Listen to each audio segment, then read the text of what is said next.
এখন দাঁড়িয়ে আছি একটা নির্জন আইল্যান্ডে যেটা মাঝ সমুদ্রে অবস্থিত, আর আমরা এখানে আগামী 7টা দিন কাটাতে চলেছি। আর আমাদের বোটটাই মাত্র চলে গেল, ওটা করেই আমরা ফিরে যাব আমরা এসব কেন করছি?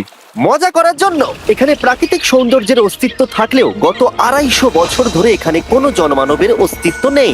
কিন্তু পরের 7টা দিন আমরা এখানে কাটাবো, আর 4 ঘন্টার মধ্যেই কিন্তু অন্ধকার হয়ে যাবে। এখানে খুব গরম, এক্ষুনি আমাদেরকে শেল্টার বানাতে হবে। আচ্ছা, আমরা এখানে তো ক্যাম্প করতে পারি, জায়গাটা বেশ সুন্দর লাগছে। তাহলে আমরা এখন এখানে জিনিসগুলো রেখে কাঠ আনতে যাচ্ছি, আর তোমরা দুজন। আমরা ক্যাম্প বানাচ্ছি। হ্যাঁ, ঠিক আছে, তাই করো। চলো শ্যান, চলো চ্যান্ডেলার।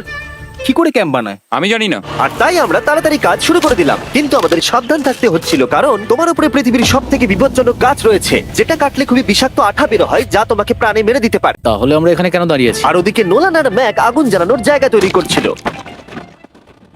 দেখো কত সুন্দর আগুন তৈরি করেছি আমরা। এখানে তো আগুন জ্বলছে না। না মানে এটাতে ভালো আগুন চালানো যাবে। আর সেন আমাদের থাকার